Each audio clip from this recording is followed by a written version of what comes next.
What is obvious is that my political family, the Progressives, the Social Democrats, and the other, I would say, center family, the center-right family, the EPP, we will stay kind of where we were.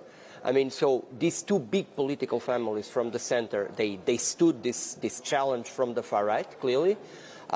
It is still completely possible to maintain this pro-European and pro-democratic majority in the European Parliament and in Europe. That's the big headlines, I would say, from this evening. There is a pro-European majority, but it is a lot more fragmented. So it will be harder for you to come to an agreement and approve things in this House.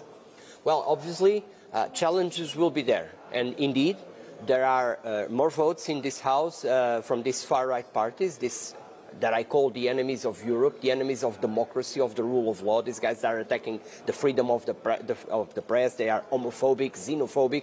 These kind of people, yes, they are here. They were here, they will stay here. But at the same time, it is possible to maintain this line that we had in terms of our economic policies, in terms of the support to the European businesses, in terms of the workers' rights, in terms of the Green Deal, in terms of the basic rule of law in Europe. We can maintain this line. Obviously, it will be complex. There's a negotiation to be done on what kind of policies we will implement together, and of course, who will lead these policies, and that's certainly the next step now. You're calling them enemies. However, they were voted in by the European people. Yeah, I said enemies of democracy, enemies of the basic principles of the European Union. And I respect the vote of every European.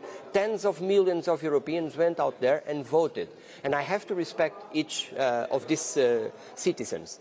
Many of them voted because of frustration, because of the economic crisis, because of the inflation crisis. Some don't believe that the institutions are delivering to their lives. And we have to be humble enough to understand that and to change the policies and the way how we are doing things. But amongst these parties, there are these people that they really want to destroy the European project. There was violence in this campaign. There was disinformation in this campaign, and that I cannot accept because the European Union is a project of democracy. So let's talk practically steps in the coming weeks.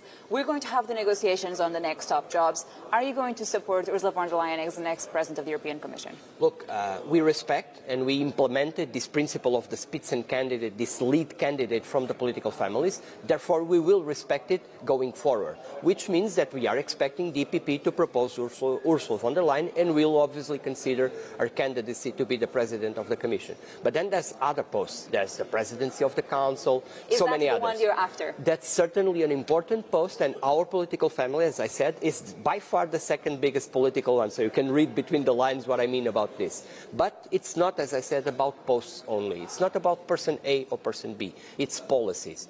As I said, workers' rights, Green Deal, rule of law, all of that will be at the table, and our leaders will have to come to terms and to come to an agreement. Let me bring up the Green Deal, because a lot of political analysts are suggesting that because now the European Parliament is going to be leaning more toward the right, and here in their commentary, the Green Deal is ultimately at risk. I spoke to the lead candidate for the Greens, and he said that the next 5 years could be at risk in terms of green policies.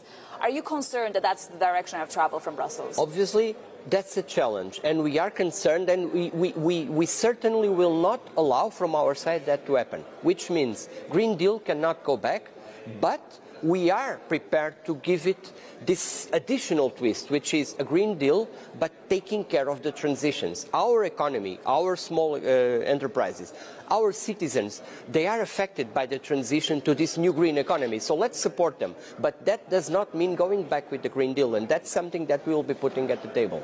But, Vice President, we always knew the transition was going to be hard. This is not new. So why are you changing now your rhetoric when it comes to the Green Deal? Not changing. We created the Social Climate Fund. We created the Just Transition Fund. I was personally involved in creating the Just Transition Fund, so I know about that. But what is absolutely obvious at this stage is that the citizens, the small and medium companies, demand more resources than we already put there. We put a lot, but we need more. We need a strong European budget, for instance, to support our companies.